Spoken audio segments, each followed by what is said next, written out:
You are listening to Mollie on a Trip, music around Paris on Paris Underground Radio. Salut! You have reached Mollie on a Trip, music around Paris. My name is Mollie, and I'm a former music executive, and I moved to Paris in 2022 for an adult gap year, kind of a post-COVID YOLO vibe. In the podcast, I'll be talking to musicians, songwriters, producers, and executives, both traveling and natives, about what they like to do here. I was interested in where they like to play shows, where they hang out, what kind of art they like to check out, where their favorite neighborhoods are, and my personal favorite is finding out where they like to eat and drink. Hope you enjoy. Leland is a very successful songwriter for big pop artists, Troye Sivan, Selena Gomez. He works on RuPaul's Drag Race, which is amazing. I've known him for a long time, and he is in a really incredible place in his life in general, which I'm very excited to hear about and talk with him about. And I got to hear some really incredible things about his backstory and about how he fell in love with French music in France through Edith Piaf, which I thought was beautiful. And also a Spotify playlist called French Indie Pop. Enjoy. This is Leland. Hi, good morning. Good afternoon from sunny, gorgeous. For you. Yeah, exactly. Spring has sprung in Paris, and it is gorgeous here today. I was walking in the Tuileries next to the Louvre. Sunny, gorgeous, people are out, but it's not like crazy tourist season yet. So it's kind of this like perfect between season. I'm obsessed. It's great. Peaceful and gorgeous. And yeah, it's amazing. Gorgeous. Thank you for chatting with me today. Just a little backstory on Leland. We met a long time ago. We were kind of initial friends in Los Angeles when we were kind of babies in the music industry. I'm so thrilled with everything that you've done in your career, and we can find everything online about you. And Leland's written with huge artists. Leland's put out his own music. Like, everyone should go check everything out on Spotify. And there's also a playlist of his songs that he's written, which is great. But I wanted to hear just like a little drop in before we talk about Paris, like, what are you up to right now? What is the spring like? What are you doing this summer? Yeah, it feels like I'm coming to the end of what's been like an 18-month sprint or like marathon of work and projects that one sort of like it overlaps and then that propels into the next one and then one overlaps and propels into the next one. And that's such a fun place to be. It's not sustainable, but it's really fun to do because there's so many things where I'm like, oh my God, I've always wanted to do that. Yes, of course I want to say yes. I've always wanted to do that. Yes, and now it's fun to be talking with you now about this because this summer for me, I really want to be about experiences and friends and family and cooking for friends and having guests over and being a host and traveling to places I haven't been before. And I'm very much romanticizing this summer and really trying hard to let that be my actual experience. But yeah, everything is like so wonderful. And, Drag Race is something that when you and I became friends in LA many years ago, I did not know that RuPaul's Drag Race existed. It had just started coming on the air on a network called Logo and obviously is not the beast that it is today. Right. But that has become a job for me where I get to pull from every reference that I love and all of my influences that shaped me as a kid growing up, whether it's the comedic timing of The Birdcage or Mrs. Doubtfire, or even like singing in praise and worship bands growing up and pulling from that experience for shows like The Other Two on HBO, which I do all the original music for. Yeah, so I'm just in this chapter where I'm getting to pull from the experiences that I thought initially were going to hold me back as a kid. Or like, wow, I'm growing up in church. My references are going to be all over the place. I'm not cool. But now I get to actually pull from my life experience and put them into what I'm working on now. And that is so much fun. But bringing it to Paris, I just finished working with one of my best friends in the world, Troye Sivan, on his album.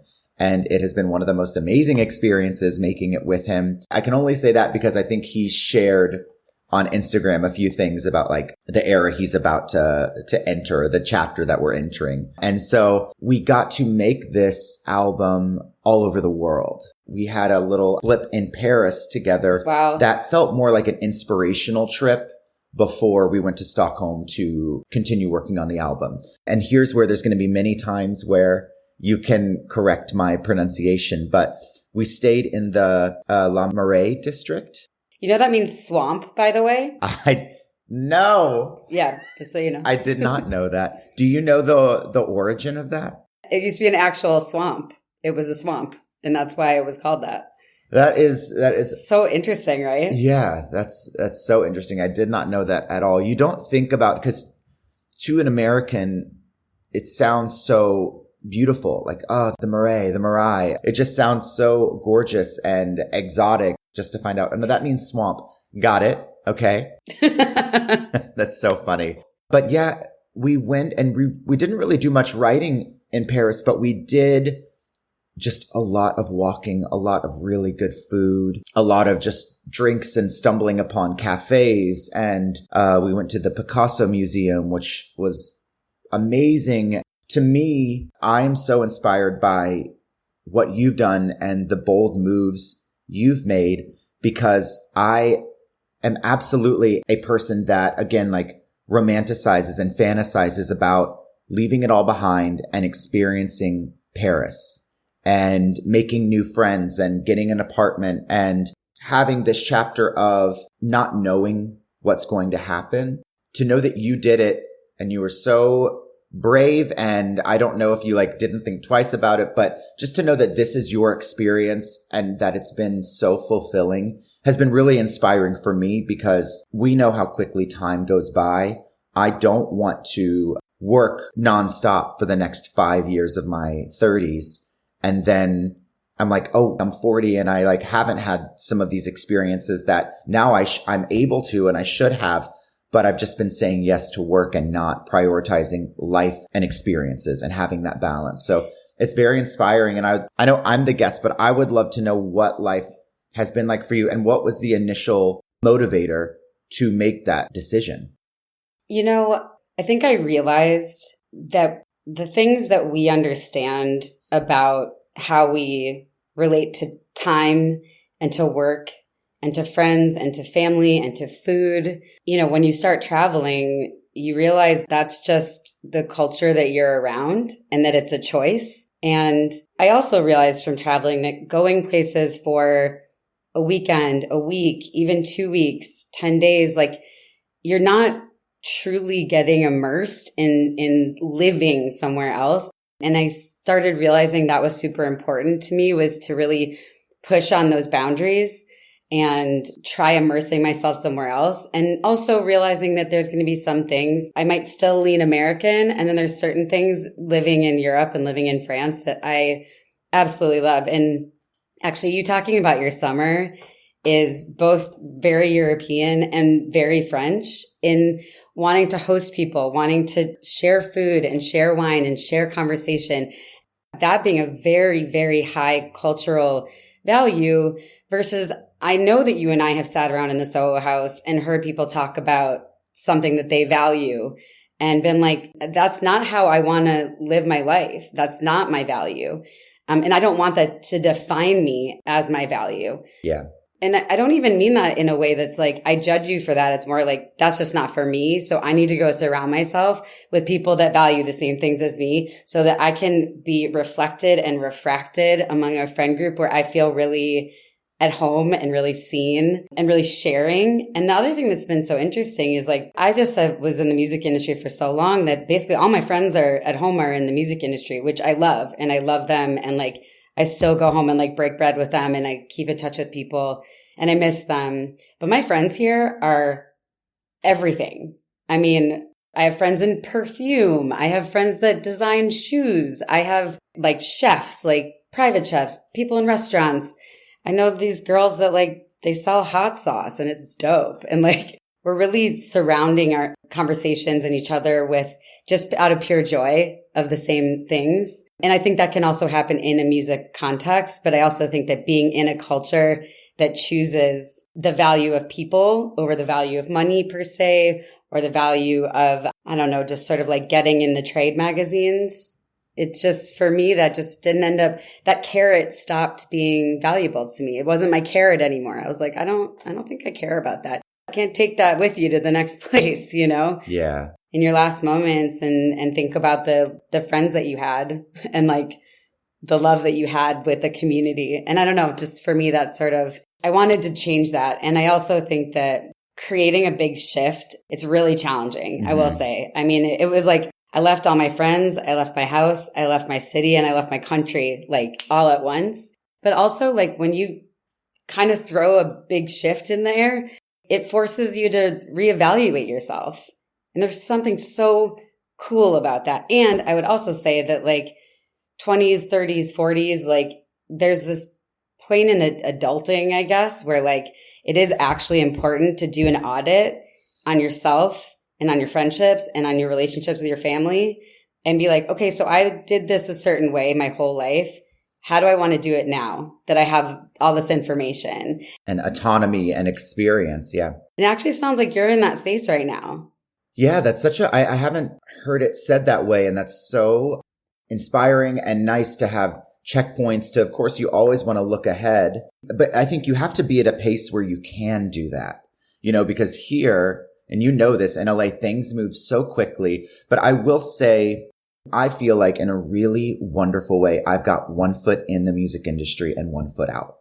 And that's how I want to continue operating. I don't know who the next up and coming artists are in this moment, but I'm happy to, like, if someone sends me something and says, do you want to work with this person? And I listen to the music and I'm inspired by it. Absolutely. But where we are now is that unless I'm genuinely friends with this artist and really care about them as a person, I can't do the set. And you know this, but like, I can't do the session anymore where I'm going in and I'm meeting a 16-year-old stranger who is pouring their love life out to me that I know they're not going to be with that person forever at all. Right.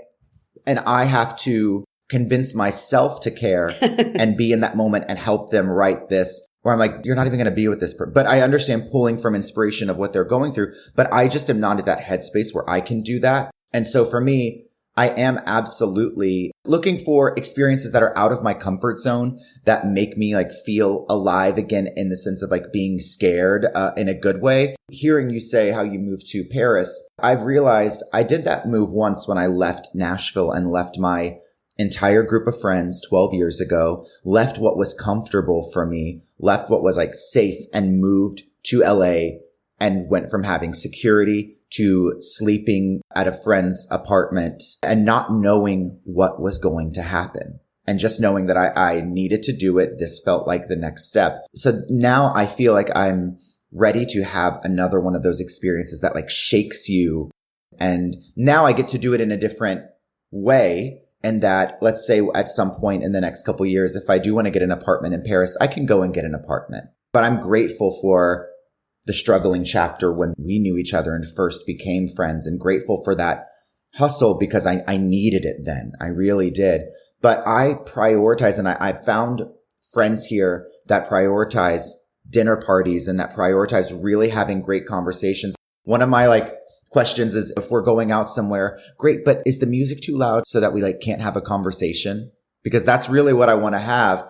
And I love going around the table and having prompts and people, friends that I care about so much. It's so easy for what I do in work to be seen as cool, and for me to be like the topic of conversation, or like what I'm working on to be the topic of conversation, when really I want to be like, no, I want to go around the table. I want to know what is going on in your life right now. I really do. I don't care to talk about the music industry. I'm grateful to be able to write songs and to be able to work with artists that I love and on projects that I love. But I really want to know what is going on in your life, and going around the table and hearing that, to me, is so fulfilling. And yes, exactly. I love hosting wherever I have been in my life, whether it was in college. I had my apartment that was falling apart, but it was on campus, and it was the hub for my group of friends where we would go and have dinner parties and hangs, and it's where we bonded. And the same thing in LA, where wherever I had my apartment, that sort of became like the community center for my group of friends. And here now in my like house in Studio City, I love more than anything hosting friends when they come visit. And yes, that's an invitation. And just having dinners and creating an atmosphere where people are comfortable and feel like they are at like a home away from home. And so I crave those experiences. I think it's also because growing up, there were to avoid conflict, a lot of conversations had to stay surface. And I really want to have conversations that don't need to always be so deep, but just need to be real and genuine and able to talk about what's going on in the world in a way where if someone's like, I don't know what I'm talking about, that's okay. And then we can ask questions and form that. And I'm the first to say whether it's politics or religion, I'll be like, let me preface by saying I haven't done my research on this topic, but I've got questions. So I just crave those environments where nothing is off the table and it's not surface. I just crave those deeper connections and having a venue for those. I love that intentionality. If you're enjoying this episode of Music Around Paris, you may also be interested in our sister podcast, City of Muses. It's about artistic creators and their inspirations. Mollie on a Trip, Music Around Paris will be right back after a word from our sponsors. And now, back to Mollie on a Trip, Music Around Paris. First of all, I totally agree with you about intentional conversation. And people definitely make fun of me because I do the same thing where I'm like, okay, let's all go around the table and do a gratitude circle. Yes. As cheesy as it sounds, and some people roll their eyes, I feel that the face that someone makes after they get into that intentional space, they are always happy and they are always they're opened a bit and they didn't even know that they wanted to open a bit, but they're more present at the dinner. They're more present with themselves. There's something that lights up in people when you're let me ask you something about you, and I want you to excavate something real regarding it could be tell me about your first pet, to something that you're grateful for, to what's a hard conversation you have with your parents, whatever it may be. I think it's incredible. Just a little fun thing for maybe one of your parties that I did one time was I wrote down some intentions for people to take away with them and cut them out and gave them to each of them. And everyone from that dinner still messages me and is I pulled it out and I reminded I need to call my mom. Cause it was the one that I gave to that person was call your parents or someone that you love. Cause obviously we don't know what someone's parent situation is, but she still thanks me to this day because she just finds this little note again and again in her life. And she's it's hard for me cause I don't like doing it, but I always need to. And this little bit helps me. I think it'd be a really fun thing to add to one of your dinner parties sometime. Yes. I love that. One of the reasons why I love checking in with friends is because I genuinely want my friends to be happy, to be financially secure, to feel like they're planting roots wherever they are, or to feel like they're headed in a direction that they want. I want that for my friends just as much as I want that for myself. And I feel the weight of when I see a friend is going through something, or I know that, we're my friends from college, we're 34, 35, 36 now. Everyone's in different places. We're all moving forward, but some people have had just a harder time than others because while we're still trying to find our footing as individuals, whether it be financial security or relationships in our own lives, life is still happening. And what I mean by that is while you're trying to fall in love or meet someone, life is still happening with your family and someone could pass away unexpectedly, or my sister is having kids and I want to be in their lives. And so the older we get, the more I feel like we're all being pulled in a million different directions while also trying to find happiness within our own existence and where we are. And it's a lot. And so the reason why I love checking in with people when it's settings like that is because I really want to know where people are in life and know we always forget, and I say you always forget that despite what you're seeing in front of you, people are going through things that they're not talking about. And it's not always my business or people's business to know, but if someone wants to share, it's a reminder that, oh yeah, I'm going through things that I'm not sharing with people. And obviously they are too. So I really just, whenever I think about the fantasy of moving to Paris or moving to Italy, I lived in Italy for 2 years because of my dad's job when I was 10 and 11 years old, and I've never let go of that. I remember it so well. But whenever I think about those fantasies of moving to Italy or moving to Paris, I don't think about necessarily doing it alone. I think about either doing it with a friend like Troy or getting an apartment where then friends can come just visit all the time, because I don't think about wanting to have that experience alone. I want to just build a place where I can be like, buy your ticket and come stay with me.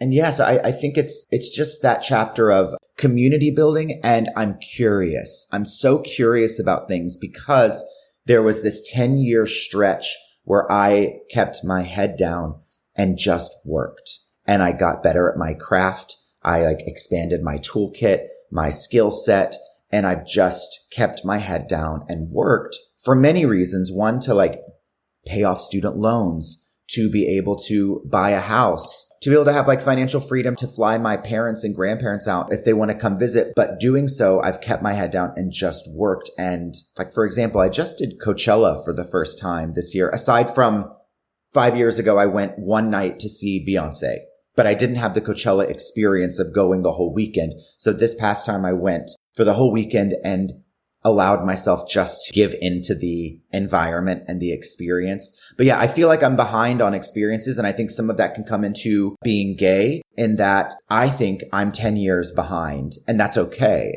And what I mean by that is I didn't have any dating experience in high school other than my best friend who's a girl. She and I got confused and we dated for a few months, just we got confused. We were like, oh, we're best friends. Maybe we should date. And I knew the whole time I was like, but no, you like boys, but I feel like I'm a good 10 years behind because I've had to deprogram and find the strength and just not give any fucks. Every year I feel like I'm giving less and less fucks in a really positive, healthy way.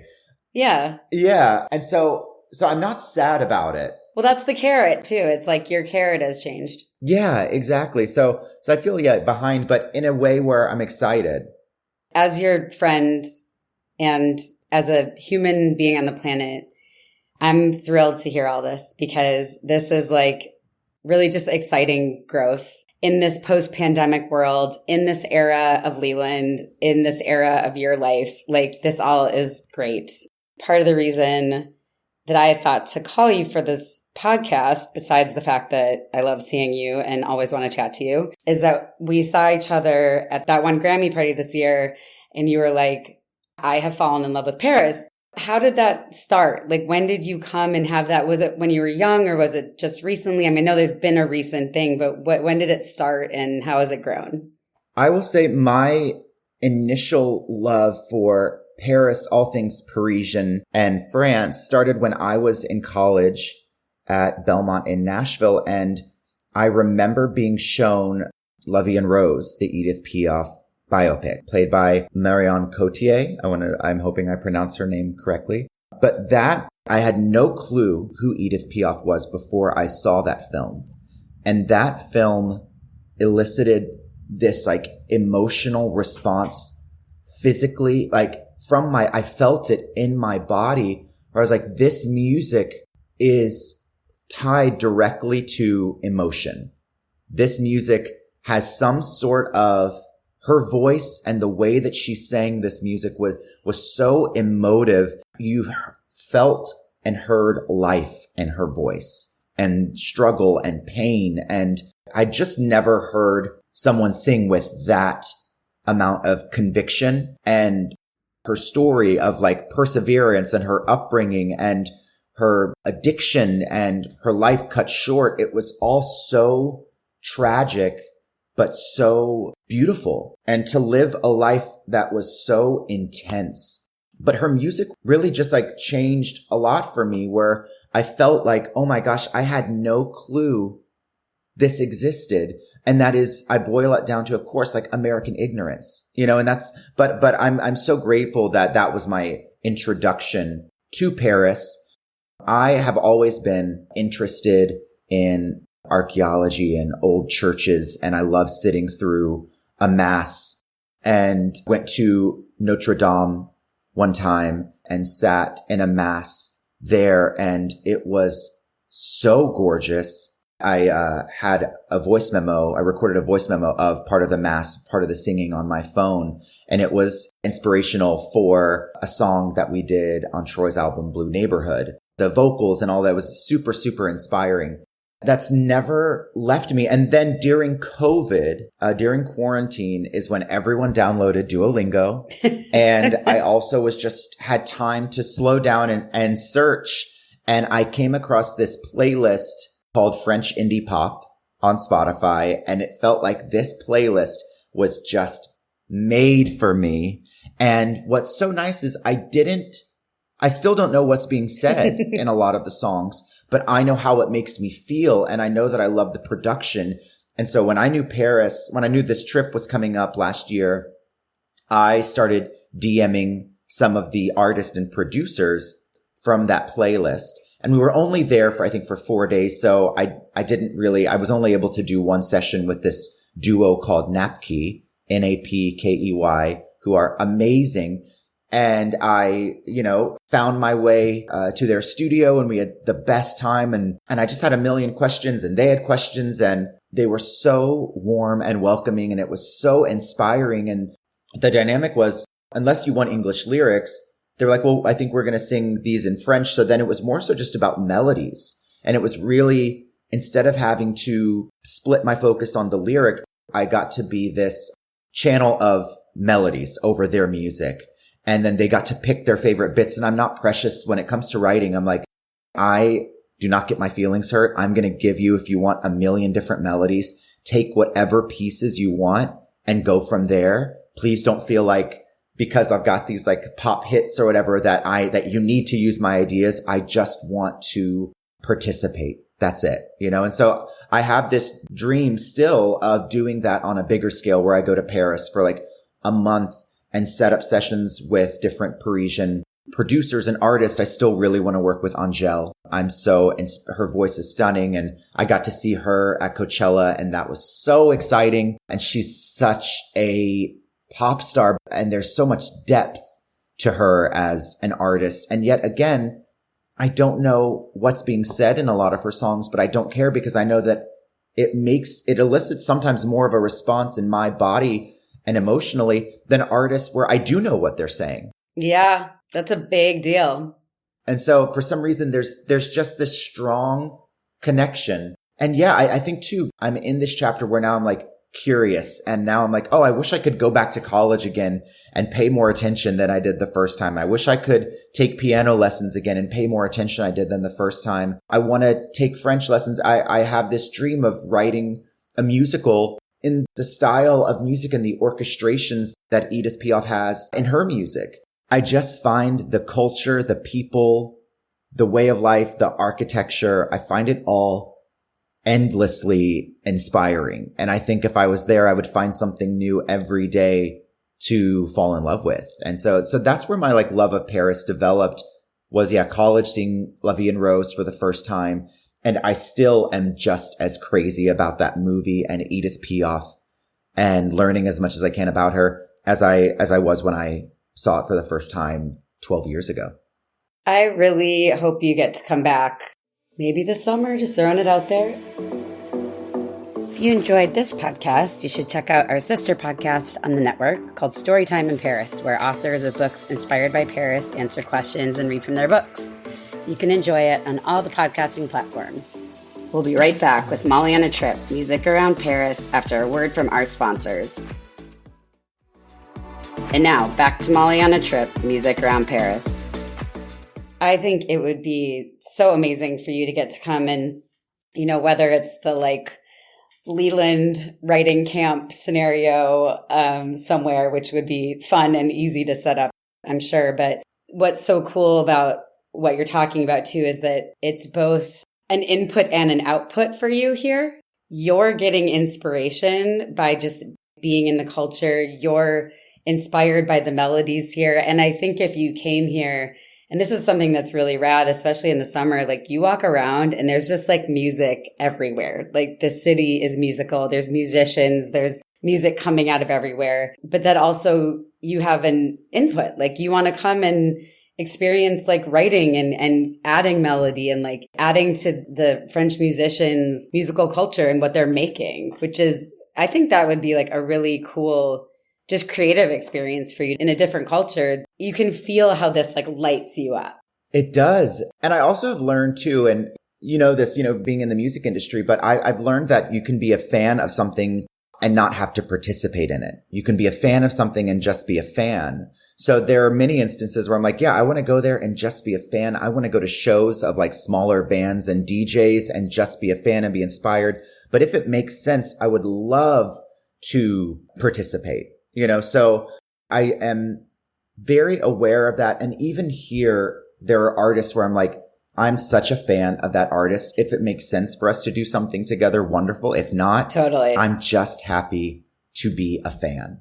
And that is something that, because we are programmed here to be like, I love that. I need to be a part of it. Yeah. And it's like, no, that's not always the case. Like, I love that. I need to be in the middle of it and I need to be in that room. And that's just simply not always the case. And that's sometimes a hard pill to swallow where you're like, oh, I love this artist, but they've got their team, they've got their crew. But when it has worked out where it's like, I've been such a big fan of Selena Gomez and her discography for such a long time. And I was like, you know what? Let's see if there's anything I can contribute to this world. And to be able to have done that twice with Fetish and Rare has been amazing. And even with Napki in Paris, I was like, I'm such a fan. They don't know that their music was partly the soundtrack to my quarantine and like laying by the pool and how many joints I've smoked to their music. And so I'm starstruck to be in a room with them in their studio in Paris and seeing where it's made,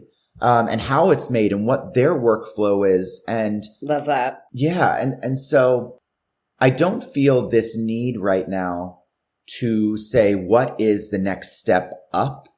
Like, how I need to go bigger. I need to go bigger. I need to, whatever. Instead, I'm like, what is inspiring and what is going to keep my love of music alive?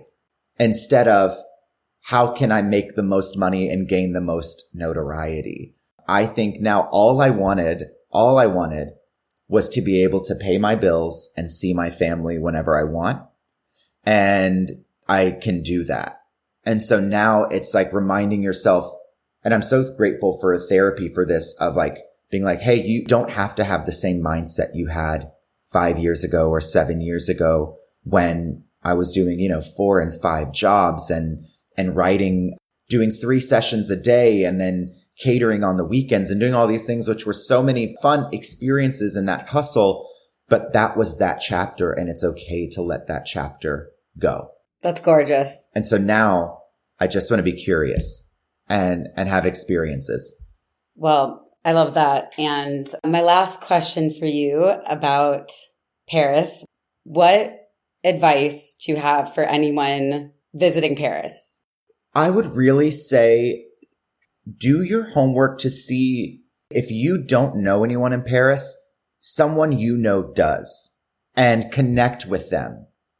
Because there is nothing like seeing Paris from someone who lives there and loves Paris. And I am grateful that when Troy and I were there, one of his friends, Lily, I believe her mom lives there, and she happened to be in town while we were there. And she took us to a restaurant called Lip or Leap, Lipp. Oh yeah, it's right by my house, actually. Amazing. And that was so delicious. And I tried, escargot for the first time and loved it. And I just was like, I'm in the experience. But just having someone there who knew of vintage clothing stores that we wouldn't have found online, or a bar or a restaurant or a neighborhood or an art gallery that was not put in front of us by a Google results search. It was really nice. So my best advice would be just to, if you don't know anyone that lives in Paris, ask until you get connected with someone who does. And my friend Brennan was also living there at the time. He had taken a sabbatical from work to go to Le Cordon Bleu cooking school and had made this like he was just like, I just want to do it. I want to experience it. And so he was there, and we went and sat in the little grassy area by the Louvre and by all the bushes where like at night there's lots of like, I believe there's a hookup culture within like the bushes that happen in that area. And they're the really tall bushes, and just hearing about, what like the nitty gritty of Paris, like what really goes on there. Yeah, I think that would be my best advice, because then you get to experience and see a side of Paris of someone who is living there every single day. I love that. I think that's fantastic advice, because I think any city is going to be much more interesting and this kind of goes back to what we're talking about, being genuine, being real, being present, being curious. What better way to do that than with someone who kind of can give you the good and the bad and the ugly and the exciting and the everything about a city. So I love that. Thank you so much. And where can people find you? If you choose to suffer through my social media, it's just Leland. But yeah, that's kind of it. I'm just like moving along. I would say if I'm going to talk about like a work thing or something, the new season of The Other Two just came out on HBO, and I did all the music for that. And it's just the most fun, comedic driven. Sarah Schneider and Chris Kelly are the head writers, Molly Shannon, Drew Tarver, Helena York. And that has brought me so much joy working on that show. RuPaul's Drag Race, we have RuPaul's Drag Race France now, and Nikki Doll is a part of that franchise, who's one of our queens and who is French and who's so talented and amazing. Yeah, feel free to listen to a bunch of drag queen songs or pop songs or whatever, or whatever you want. Yeah, and you know what? The time before, I was in Paris opening for Troy on the Bloom tour, probably 5 years ago in 2019. And when we were in Paris, I shot the artwork for a song that I put out called Another Lover. So that artwork that is on Spotify, that was shot in Paris. That's so cool. I love it. I miss you. Thank you so much. You're the best. Yeah, this was just a wonderful convo. So nice to see you. You're amazing at this. Thank you so much. Thanks for being here today. Hope you enjoyed the chat on Mollie on a Trip, Music Around Paris. Please check out the other great podcasts on the Paris Underground Radio Network. If you have a second, also, please rate us on Apple Podcasts. It does actually help. And if you want to find me, I'm at Mollie on a Trip on Instagram, and I'd love to chat about music and food and wine and everything Paris. And I'm also super happy to hear suggestions for future guests. Thanks. Mollie on a Trip, Music Around Paris was produced by Jennifer Garrity for the Paris Underground Radio Podcast Network.